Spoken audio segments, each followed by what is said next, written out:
The stars aligned perfectly for the Philadelphia Eagles last night in the Super Bowl. We're here to talk about why stars matter with our Director of Scouting, Andrew Ivins. The Super Bowl wasn't the only high-profile event in New Orleans over the weekend, as Nike's Next Ones brought together a collection of Who's Next. The NFL Draft is right around the corner. We've got movers and shakers in our latest mock draft. The ultimate college football show starts now.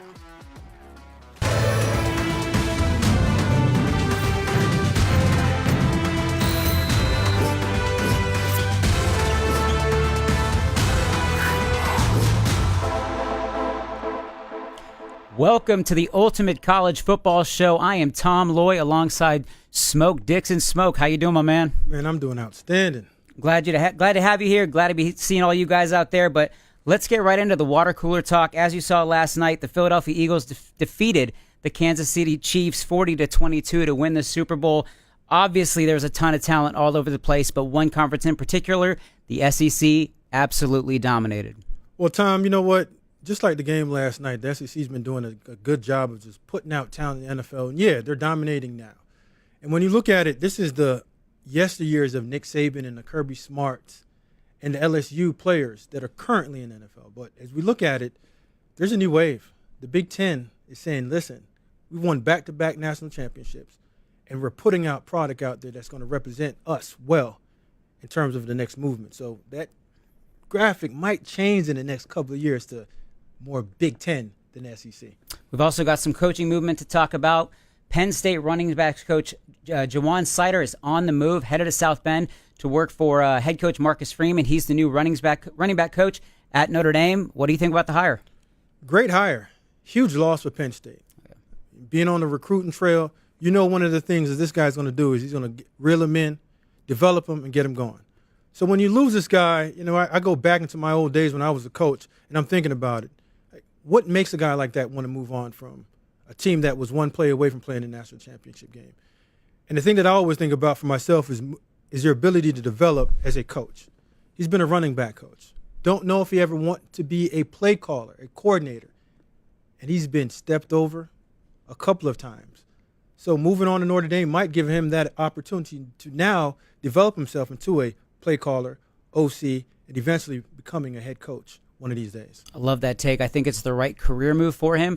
And then just in the move in general, I think it's a massive win for Marcus Freeman. There's some people that have been questioning this guy, and I think he's making all the right moves. He's got to fill a spot at GM, DPP, but when it comes to Seider, it is a home run hire all the way across. I guarantee Jeremiah Love is probably the happiest guy in that locker room. Big win for Marcus Freeman. And then also Marshall Faulk, Hall of Fame running back, is on the move. He is the new running back coach at Colorado under Coach Prime and Deion Sanders. I got to ask, man, what do you think about this one? Well, first and foremost, Marshall Faulk is my most favorite running back ever. I used to stay up midnight watching this guy on the West Coast when he's at San Diego State. But shout out to Coach Prime for getting this done. Oh, yeah. And there's a trend that we're seeing right now, from Deshaun Jackson to Michael Vick to Warren Sapp from last year. And I think Coach Sanders is a catapult of that. He's a guy that's leading this, hiring former players as coaches. Because as a former player, you have a lot of information to give back, but you just need that avenue and the direction and someone to give you an opportunity to go out there and coach. So shout out for Coach Prime. I know that Marshall's going to give him a lot of information, motivation, and just understanding that he knows the game. And he's always been one of the running backs that wasn't the most physical, but he was one of the most gifted. But he also played the game from the neck up. So that inspiration and information that he can give to those running backs of understanding the game, I think is going to be outstanding for the Colorado Buffaloes. I am fired up for this pickup and this addition. And if you're a recruit out there, I think there's nobody you can be more excited about it when it comes to Marshall Faulk. He's a special talent. And like you said, it was all about the neck up. Yes, he was a tremendous talent on the field, but you can see that he had a potential coaching future down the road for him. He's just wired a different way. And he's a guy that players are going to start gravitating to, whether it's the portal, whether it's recruiting. I mean, guys are going to want to play for Marshall Faulk. And honestly, I'll be completely candid. There are some young cats right now that may not have any idea who Marshall Faulk is, but he's the real deal. And I think he's going to really show that and come to light as a recruiter, as a coach. I just think there's a lot to like about this pickup. Well, Tom, all you got to do is just cut on YouTube. Yeah. And just Google the guy. If you want a complete running back, maybe the most complete running back in NFL history, from pass protection, running in between the tackles, outside, being a receiver. Yeah, there's no better than Marshall Faulk, in my humble opinion. Zero argument from me. Zero argument from me. But now it is time for some College Football Confidential with 24/7 Sports and CBS Sports national college football reporter John Talty. John, there's no better resource, my man, when it comes to college football. And let's talk some North Carolina. John, great to see you, my friend. How we doing? Great. Good to see you guys. Look, we got 3 Belichicks now. We got 2 Lombardis on staff in Chapel Hill. Obviously, there's some buzz around the program. Everybody's talking about North Carolina. But you break it all down for us. How did all of this play out behind the scenes? Yeah, I mean, they're stockpiling Hall of Famers at Colorado. They're stockpiling guys at Belichick, last name, in Chapel Hill. And so over the weekend, Bill hiring his younger son, Brian, who had been, with the New England Patriots, working his way up from a scouting assistant to an on-field coach. It's, of course, his second son now on his staff after already hiring Steve. And so you're getting a real Belichick flavor. I think this was expected from the moment that Bill was hired. There was a lot of industry speculation that part of his interest in taking the UNC job was to try to set up his son Steve down the line to be a head coach. We haven't seen that much on the college football side of things, but we've seen it quite a bit in college basketball. If you want to go, a couple of years back, Bobby Knight trying to set up his son Pat Knight within the SEC. Bruce Pearl has interest in having his son Steven take over for him at Auburn. We know Kelvin Sampson has that interest at Houston. So we've seen it kind of play out in the basketball side of things. This could be maybe the first really prominent example we're seeing in college football, maybe of a father passing down a job to a son. But, he's trying to, populate his staff of people he's familiar with that have NFL experience. And, of course, his sons fit that mold, and 2 guys who are in prominent spots within the staff. Listen, I'm going to clear it up and get this out the way. Nepotism. Let's get the elephant out the room. What makes Brian the right hire at the safety position? Well, I think if you're Bill, you believe that this is a guy who, of course, has learned it from you, has been in your system, from working as a scouting assistant to working his way up to a safeties coach, for the last 5 years. He was retained by Jared Mayo's staff, was not retained by Mike Vrabel, which allowed him to be open here. But I think it's, Bill's obviously a defensive guy. Both of his sons are defensive guys. And so I think there's that confidence and trust that they have grown up for years, not only just as kids, but on his staff, knowing exactly how he wants things done on the defensive side of the ball. And so that he can allow them to have more say on that side of things and allow himself to be more of a program CEO, so he doesn't have to be, as in the weeds in the early transition of trying to get that thing up and running, where there's so many problems and things that they're having to deal with right now as a college football head coach. You've got your 2 sons who really understand what you want defensively on that side of the ball. I think it'll allow you to focus on getting NIL, portal, all the other things that they have to figure out going at the same time in this, crazy transition period. Well, again, just going back to being a former coach and being around a first-time coaching staff and just getting into it from the NFL to college, the number one thing that you always want is someone to be able to get what you want done without you being around. And if it's always not hiring your buddies or hiring your best friend or hiring someone in your family, but it's hiring somebody that knew exactly what you wanted to get done, when you wanted to get done, how you want to get done. So this is not surprising, nor should anyone look at it saying, oh, my God, he's just hiring his kids. No, he's hiring a qualified coach that knows how to get it done. Because this defense that they're going to run, if you haven't played in it, was born in it, lived it, you have to be able to make checks like this on the fly without going back to the manual and going back to the book. My take on it, and it kind of goes back to when I was covering Notre Dame, when you brought up hiring your buddies, hiring your friends, hiring people you're familiar with, that, in my opinion, is what led to Brian Kelly going 4-8 at one point. And when he goes outside of his tree and he hires Mike Elko and he hires Clark Lee and he hires Chip Long, they immediately started that run of 10-win seasons. So, again, this may be the right move. It could be the perfect move. Time will tell.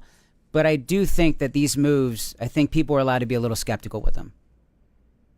Yeah, and Tom, to your point, I mean, you guys are, I'm certainly aware of this. There is skepticism within the college football industry about the staff that's been put together. I think for the reasons that you guys talked about. I mean, there is a lot of family connections here. It's guys that he has worked with in the past, or in some way connect back to guys he's worked with. I mean, you've got Michael Lombardi, who he worked with in New England. They've been tight for a really long time. That's his first GM hire, and he's a former Browns GM, very well qualified. Hires his son, Matt, who's been at the NFL level, was most recently at Oregon. Then he hires Garrett McGee, college guy. Well, he worked together with Lombardi's son, Matt, at Louisville. So there's all these kind of ties back to each other. I think there's, like you said, there's two different ways of, kind of looking at this. Nick Saban used to hire a lot of guys within his system too. It was very successful for a long time. Then things got a little stale. And especially offensively, he had to hire guys outside of that system to kind of bring, like you said, innovation, creativity. We're seeing Bill lean into what he knows. Where that works, I mean, the guy's won 8 Super Bowls, so who am I to say that it's not going to be successful? But I do think that there are questions about whether it's going to work in the college level, just because it's such a pro-heavy staff in terms of their background and what they have the most experience in. Yeah, just looking at the offensive side, you got two guys that I'm pretty familiar with, Will Friend and Freddie Kitchens. Same thing. Both of those guys played together at Alabama. They worked together in the Cleveland Browns. And they just understand exactly what year one should look like. And there's a bunch of things in terms of install, player communication, player development. What stage should we be at in week 1 or 2? And then you have Natron Means, Mr. North Carolina. I always thought it was very important to hire someone that could connect to the program. That meant a ton, that whatever he said, and when he showed up to work, you knew that was a Tar Heel showing up to town. So again, I think we're going to look at it and say, oh, he should have hired this guy, should have hired that guy. And you said time should tell. But two things can be true. You can put a staff together that have cohesiveness and they're very connected and it goes south. Or you can put that staff together like he's always done in his career, of guys playing together on the football field, but the staff working together in the classroom and in the meeting rooms. And typically, Belichick wins with this formula. I'm a fan of what he did, and it simply comes back to having a respect and an understanding of Bill Belichick as a whole. I think that these are the right moves to make him the most comfortable. I don't think he's going to be at UNC for a very long time. I just don't think it's going to be the job that he ends his career with. I don't think it's going to be like this long run out 5-10 years. I don't even think he's going to be there for 5 years. It could potentially be a one and done. It's very possible. I don't know how long Bill Belichick's going to be at UNC, but I do think that his mind is that I'm going to put the best staff around me to win as quickly as possible, hit the portal hard, and do a phenomenal job in year one and try to get these, just right the ship as quickly as possible. Tom, I'm going to say it. You don't want to say it. I'll be the bad guy here. You're thinking one and done, and I'm setting my son up to be the next head coach and my other son to be the defensive coordinator, and the offensive staff's put together. That's what I got out of it. I don't know what you got out of it, Talty, but that's what he basically said without saying it. And that's what the industry speculation was, right? I mean, I think when he took this job, and let's back up it, from the minute Bill Belichick interviewed for the job, there was skepticism, like, why would he want this job, right? And I think even, going around the NFL cycle, you felt like, all right, these are jobs that could fit him. Didn't want to go them. He wanted to be at UNC. And I think people continue to come back to, is he trying to set up Steve to be the head coach down the line? Now, there's already been, some different speculation and in reporting by people like me and others that, this was an unconventional coaching search that even led to Bill Belichick, right? Working trustees, kind of working outside the system to try to bring Bill Belichick in. So, we know it's not in a contract. It's not a head coach in waiting deal like we saw back in the day. Is there a wink-wink deal? Who knows? I mean, I think that there was speculation that might have been part of the ask. To the best of my knowledge, it's not in place. But, who knows what might have been agreed to by someone down the line. And I think that, that's part of where I think that speculation is going to continue to be around. Ultimately, is how long is he going to be there? And then if he leaves, is there a transition set up in place? And, I think one thing to note, too, is that Steve did a great job at Washington this past year, very highly regarded. Like, he could be a head coach candidate in his own right. Doesn't have to be set up by his dad, but certainly he could get it up and running and really, kind of hand over what could be a great job. John, you're one of one in this industry, and always a pleasure to talk to you, man. So I appreciate you taking the time and joining us here. For more from John Talty and his incredible expertise as it pertains to college football, check out his latest book, The Price, What It Takes to Win in College Football's Era of Chaos. Smoke, kind of quickly, just kind of sum everything up, man. What do you think of the staff that Bill Belichick put together? Like you said, time will tell, but I'm on the high side of saying I've seen him hire, and he's always done a good job of hiring guys that want to get what he wants done. And that could not be said more of in this new era where it's more of coaching, less recruiting. Yeah. And when you have that in place, you can go get the guys that you want to get. So now that you can go get the players that you want to get, you can now put together a staff that you know are good teachers, good developers, and it's going to help you get those W's and have you have a peace of mind at the end of the day. Now, just speaking of peace of mind, this Lombardi trophy that went out yesterday to the Philadelphia Eagles, is there some point that we're going to name this trophy the Bill Belichick trophy? Because this guy's just been in the Super Bowl year in and year out, and he's won 6. But just speaking of the Super Bowl, this is a star-studded weekend. We had current players, former players, legend group, but we also had a new wave of players coming in at the Nike Next One event where we had players being evaluated by yourself. Mm-hmm. We're going to talk about just the ups and downs of players that moved in, moved out, and who stood out to you later on in the show. But we want to talk about the players that were there, the current ones, and talk about their ratings, because I know they had something to say about that, Tom. Probably ranked like number 5 receiver in the country. I think I ended up being that. So, yeah, awesome. 247, much love. Too low. I think I was ranked like 13th receiver in the nation. I really should have been this number I'm holding up. I think 247 showed a little love. I don't remember though. I think it's tough. I know I was like top 50, I think so. I don't remember hitting a 5-star on none of them, so damn, okay. Shout out 247, man. I like, much like a lot of these guys, in high school prospects. I know I was a 4-star. I don't know. I think I was probably like 20, 27 around. Like a 3 or 4 stars. 3 or 4 star, 4-star, I think. 4-star. Let's welcome in Andrew Ivins, Director of Scouting. My man, you're the one that hands out all the stars. Now, can you give me my stars real quick? Come on. If you do remember. Now, we'll forget all about that. Let's talk about the guy that was in the lap of the quarterback last night, Patrick Mahomes, Josh Sweat. Yeah, I think, Josh Sweat kind of one of those forgotten 5 stars. And you got to go back to the class of 2015. And that's the same year Kyler Murray, right, Derwin James, and right there at number 6 overall, Josh Sweat carried the tag of the number 1 ranked weak side defensive end. We are gone with that. Now we got the defensive linemen and the edge rushers. But he was awesome. And this was a kid, I remember he had a big ESPN game when he was a senior in high school playing up there at Oscar Smith in Virginia. Ended up going to Florida State, a productive 3 years, but he was selected in the 4th round of the 2018 NFL draft, kind of fell down recruiting boards. I don't know about you guys. I was watching last night that front 7 for the Eagles, and it was like, oh, there's Josh Sweat. He's making another pressure. There's Josh Sweat hitting Patrick Mahomes again. And then it's like, well, hey, this was a 5-star talent. This is a kid that everyone in the country wanted. And, another one of my big takeaways coming out of the Super Bowl last night is you look at the Eagles roster, the way that Howie Roseman has constructed that thing, he has just tried to assemble and acquire, the best players with the highest ceilings out there. I mean, they had 9 former first-round picks in the starting lineup, 6 former second-round picks in that starting lineup. 4 of those guys were 5 stars. 4 more of them were inside the top 247. It seems like Howie Roseman understands that you want the best players, you want these guys with traits, and that is a winning strategy.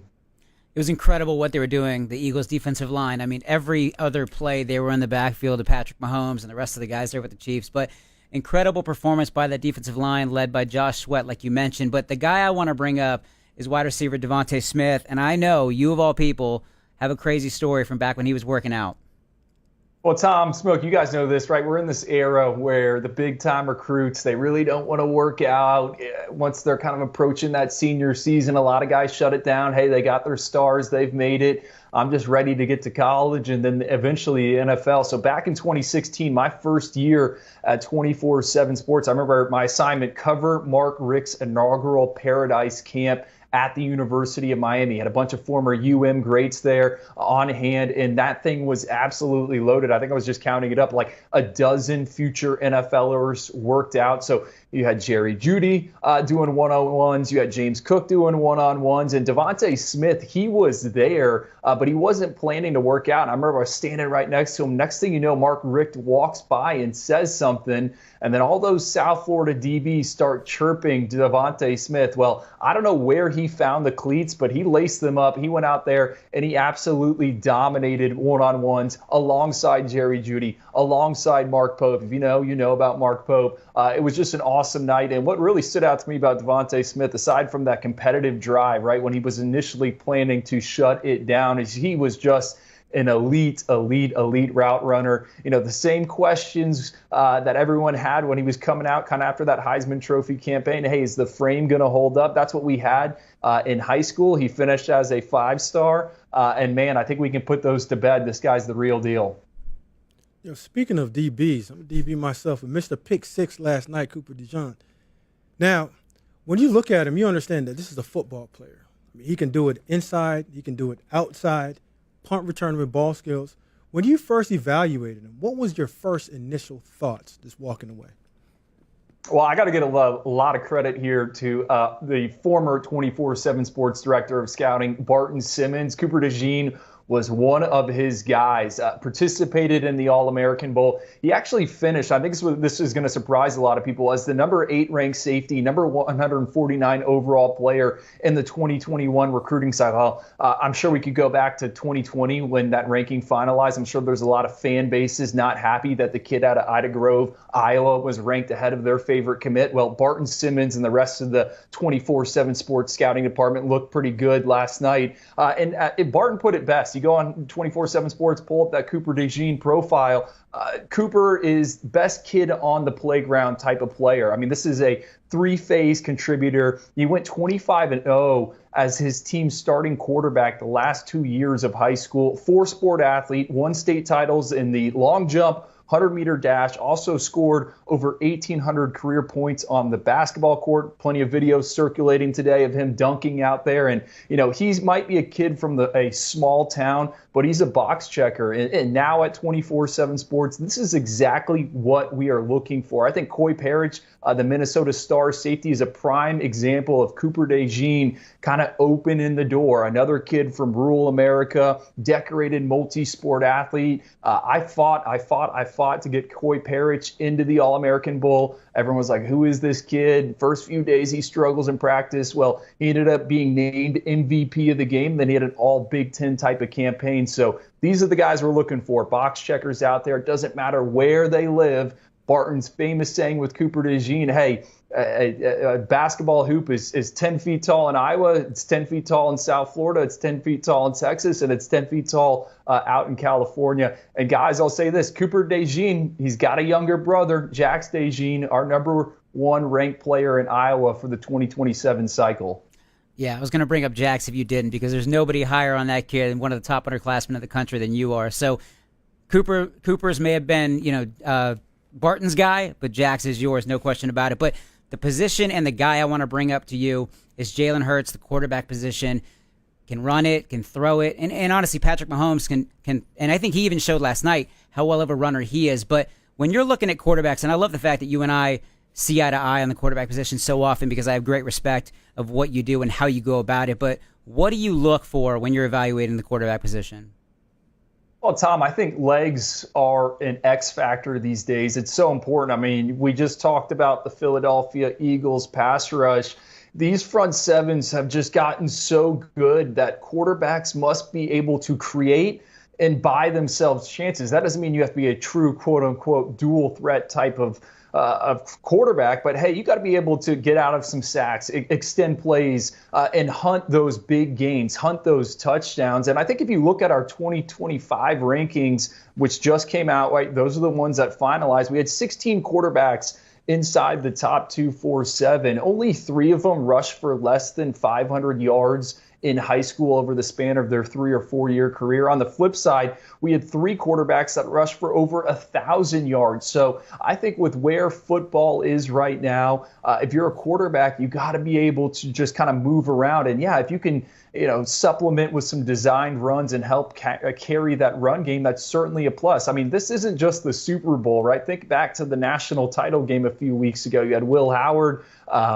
He's a guy that can run. And then obviously Riley Leonard, we saw him on that opening drive for Notre Dame. So yeah, it was certainly at that quarterback position. We're looking for guys that are multi-sport athletes. I mean, Riley Leonard, he was a basketball guy. Hey, Jalen Hurts, massive weight room guy. We don't hear that a lot. You don't come across it a lot. But I think from a team building perspective, right, if you can find a quarterback that likes to move iron and is into that type of thing, that goes a long way, because those teammates are going to play for a guy that isn't allergic to the squat rack, a guy that likes to be in there. So if we can find a quarterback that does some powerlifting, certainly going to get an extra look for me. Now, just speaking of quarterbacks, we know who won the NFL MVP this weekend. Josh Allen. Not a highly rated guy, scrawny, underdeveloped player coming out. But like you just said, one of the hardest positions to evaluate is the quarterback position. So if there's a kid out there right now that has height, not that much weight, but has that unbelievable talent, Drew, what would you say, and any advice that you would give to this young guy on getting himself on the radar so he can be evaluated properly?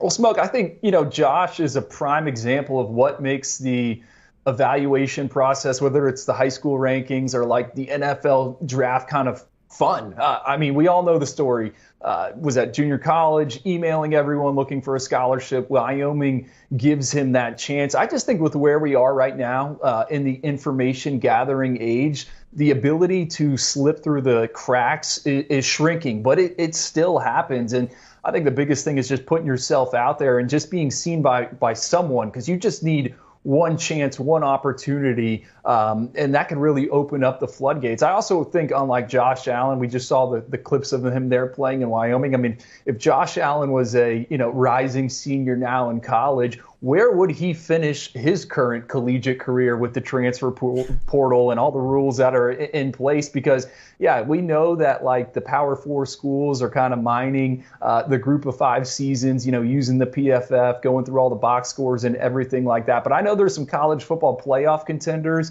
where their recruiting departments are set up where, hey, once we get closer and closer to signing day, we're going to go through every Group of 5 recruiting class. We're going to go through every FCS recruiting class, because we're looking for those guys that did slip through the cracks. So, again, I think what he's been able to do, the fact that he was a no-star recruit, that's what makes this thing fun. And we're never always going to get it right? Guys are still going to, exceed expectations, because we're talking about 15, 16, 17, 18-year-olds, they all change at a different time. And, I always say it's a genetic sport, right? Aside from maybe some of these positions like the quarterback, hey, if you got the size, someone's going to give you an opportunity. So, yeah, it's certainly a fun one, and awesome that he did win the award. Drew, thank you again, man. Love the information that you give. Appreciate you coming on. Now, for more with Andrew Ivins and Cooper Tagnia, check out the 105 on Wednesdays, wherever you get your podcasts. And Nike's next one, so we talked about it earlier, Smoke. It took place this weekend in New Orleans, right around the Super Bowl, and that's going to be the case every year. It was in Vegas last year. I believe it'll be in Santa Clara next year, but it is a collection of elite talent from the upcoming class, which in this case was 2026, and they represent NFL teams all across the NFL, and it's, like I said, around the Super Bowl. But let's bring on national analyst, my guy, Mike Roach, who was there, boots on the ground with me in NOLA over the weekend. Mike, how's it going, my friend? It's good, Tom. It's been a little over, day and a half since I've seen you, but it's good. Everybody got back home safely. Hopefully you got some rest. I know I was working on 2 hours when we left the next day, but You told me as soon as we left that event, and you're in the state of Texas, you have covered 7-on-7, some phenomenal events in the Lone Star State, but you told me leaving that event, it was maybe your favorite event you've ever covered. So kind of break it down for me. What really impressed you, and why did you like it so much, man? I mean, it's Nike, so it's extremely well run. And then, of course, Brian Stumpf and the guys at Student Sports, and, the guys that put on Elite 11 running the camp. It's an efficiently run camp as well. And so I thought in a lot of ways when we're in this period of the camp season, we're back on the grind and it's the long camp days. This was competitive, but it also was fun in a lot of ways where it allowed us to see the personalities of the players, allowed us to, I thought adding flag football to it rather than just a straight 7-on-7 was a fun touch. And I thought overall just really well put together, a ton of star power out there. I mean, how many NFL guys do we see? It was hosted by the Pivot podcast. There was all sorts of things going on out there at Joe Brown Park. 5 stars all over the place. We had our number 1 overall player in the country, quarterback Faison Brandon. We had Jackson Cantwell, Zion Ely. I mean, a loaded group. But taking home the Alpha Dog honors for us was top 247 receiver, DB, CJ Sadler, who considers himself maybe the next Travis Hunter and a guy that wants to play both ways. But kind of, what did you think of his performance, and why, in your opinion, if you could share with everybody, why he was our Alpha Dog this weekend? Well, I think the great thing about these types of events is that, like, for a guy like me who may not be familiar with a player like CJ Sadler, who's not in my region, you really get to see them up close and then get a new appreciation for his game. I love early that he was going both ways. He was playing receiver and DB, but I mean, really showed out at receiver. The highlights are running here. He had that post corner where he puts the defender in a blender and then, makes a spectacular catch. He had a couple other tough ones over the middle. When they get to the flag football game, he's scoring. I think he scored the most touchdowns of any receiver there.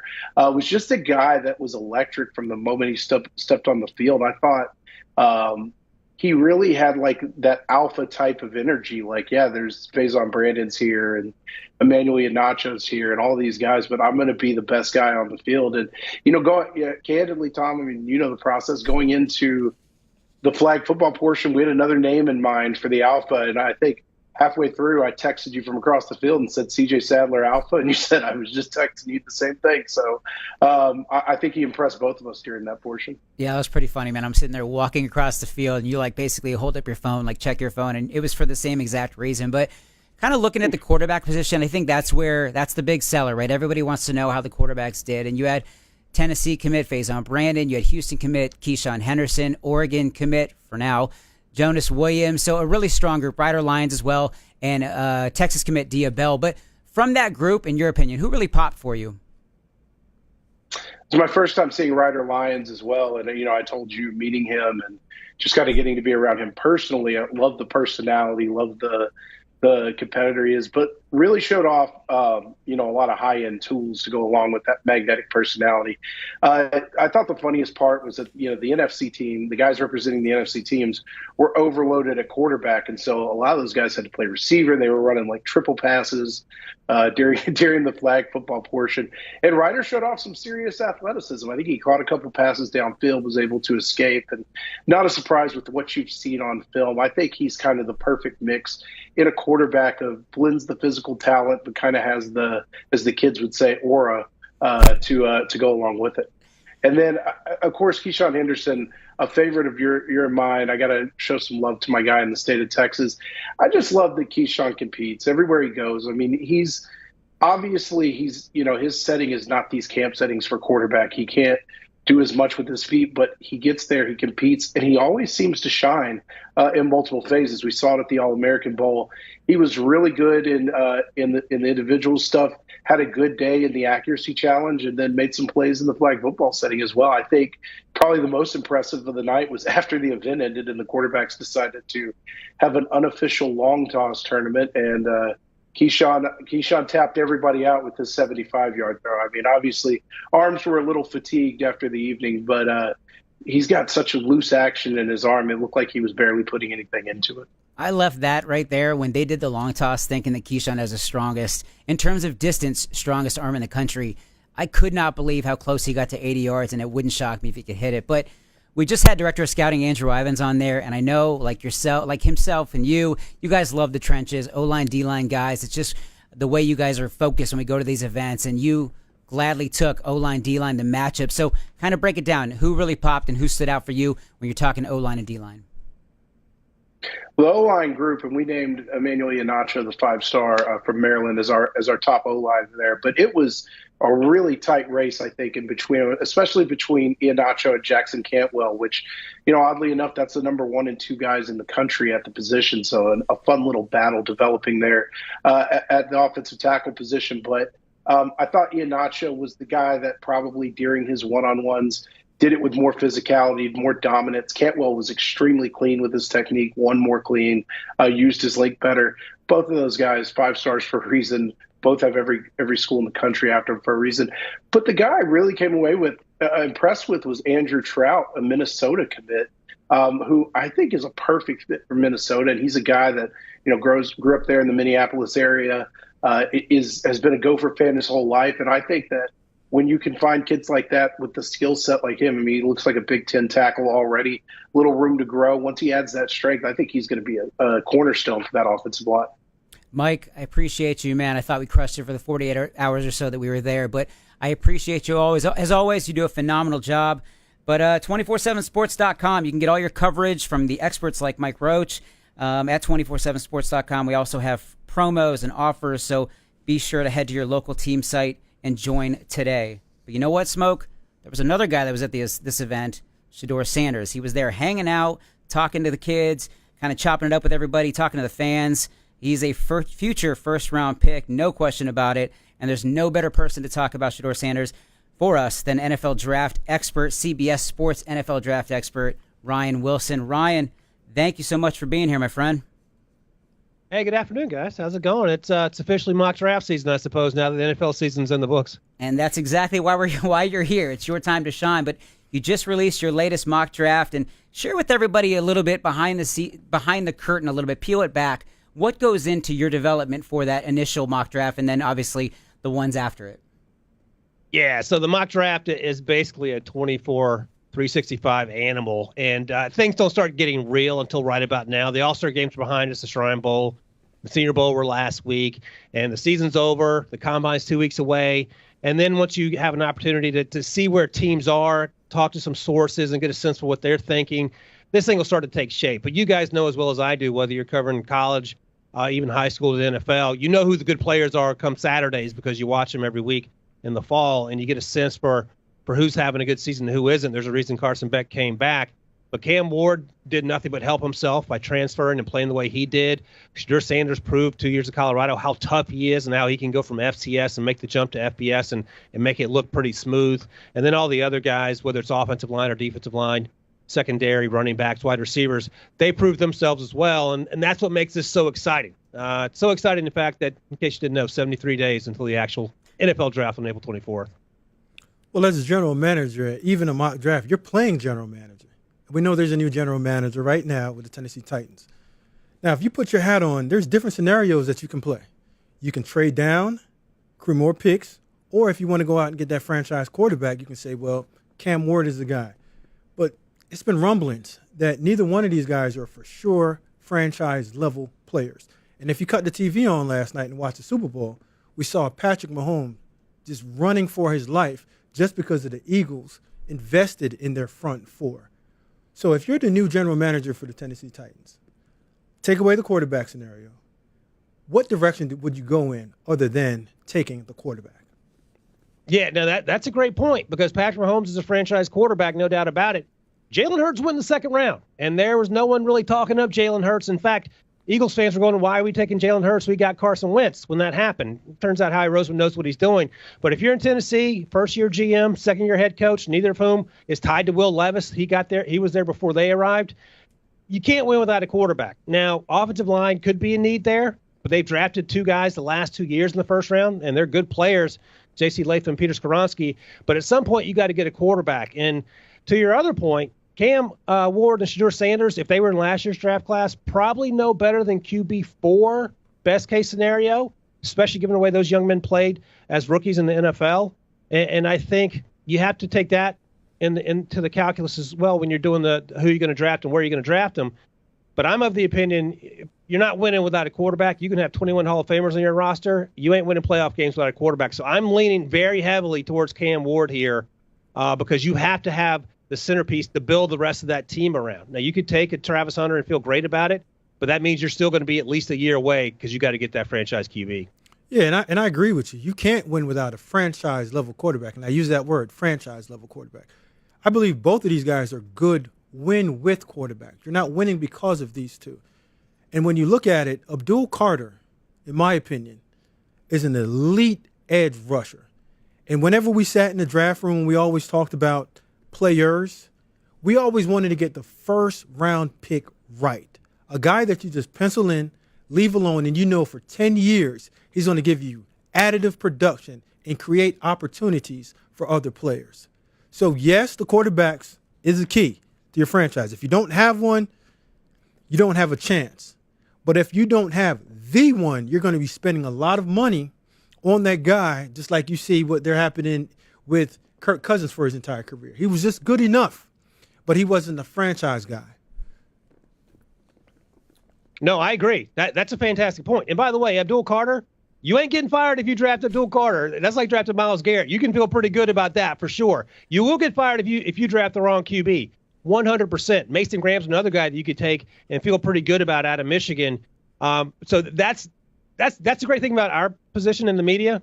We can take Cam Ward in these mock drafts. We ain't going to get fired because of it. But you're exactly right. Abdul Carter is a great example of a young man who was only scratching the surface after moving from off-ball linebacker to edge rush and doing what he did for Penn State. And I was looking at that graphic that popped up, which had your top 10 up there, and it looked like you had Michigan's Mason Graham sliding all the way up to the number 2 spot to the Cleveland Browns. Just kind of curious. I know my dad's watching at home, and he's a huge Browns fan. What has you slotting him at number 2 right now? Tom, I'll say a little prayer for your dad because that's a tough gig to have to be a Browns fan for that long. This mock draft actually came out before Myles Garrett made his announcement. But even if Myles Garrett is there or isn't there, I think Abdul Carter or Mason Graham make a ton of sense. I get a lot of Christian Wilkins vibes when you watch what Mason Graham is capable of in terms of the juicy plays with it, that size. He is so disruptive. He is so strong, and he's a real problem on the interior of that defensive line. I love the idea at the time of him being next to Myles Garrett because Myles Garrett said he needed to know that this team was headed in the right direction. And to Smoke's previous point, the Browns won 11 games 2023, and they did it with a patchwork quarterback situation. So you can draft the best player on your board who's not a quarterback and find solutions, at least in the short term. And Mason Graham would be a great solution to any team in the top 5 looking to bolster that interior defensive line. Yeah, we saw Patrick Mahomes getting peeled off his back time in and time out. Just because that left tackle and that right tackle for Kansas City, real shaky. Now, so Will Campbell just shot up your board. And we know this is a pretty deep class when you're talking about offensive tackles. Now, what's the separator between Will and the next guy to him? Yeah, interestingly enough, Calvin Banks Jr., the left tackle out of Texas, is my OT1 as we sit here and has been throughout the season. He's more athletic than Will Campbell. But if you're looking for a day one guy to come in right away and solidify the left side of the offensive line, which is what the New England Patriots desperately need with their franchise quarterback in Drake May, I feel pretty good about Will Campbell. I was talking to Walter Nolan at the Combine, and he said he's known Will Campbell going back to their high school days, and you guys probably know this. And he said there's no one tougher throughout the years to go up against than Will Campbell, and they did it in high school, and they obviously did it in the SEC. And I think that translates immediately to day one starter at left tackle for a team like New England, should they take him here at 4. They've taken offensive linemen the last few years in the draft. They just haven't taken tackles for some reason, and that's their biggest hole right now after finding that QB in Drake May. So if Will Campbell's there, even with someone like Travis Hunter, who's a sexy pick, I'm taking Will Campbell because you have to protect your quarterback. Or to your point, like Patrick Mahomes, you are not going to have a chance week in and week out.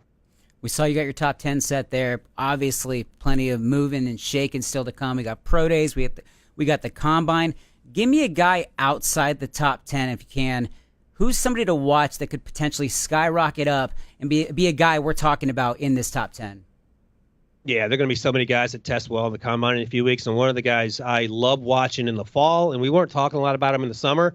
We're going to be talking about him a lot as we get through this draft process. Jalen Walker out of Georgia, played off ball, played edge. You can line him up anywhere. He is so incredibly disruptive. We talk about Abdul Carter being a guy that you line up and who played off ball before moving to edge.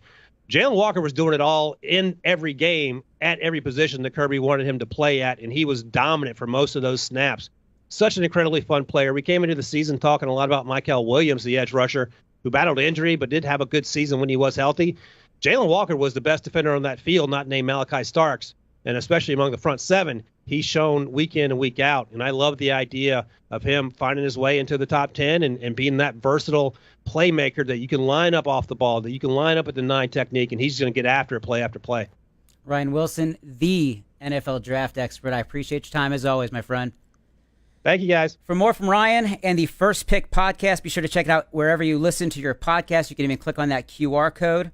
But as always, stay locked to 24/7 Sports for all of your college sports and recruiting needs. The Ultimate College Football Show drops every Monday and Wednesday at 4 p.m. Eastern. And thank you all for joining us. For Smoke Dixon, I'm Tom Loy. See you all on Wednesday.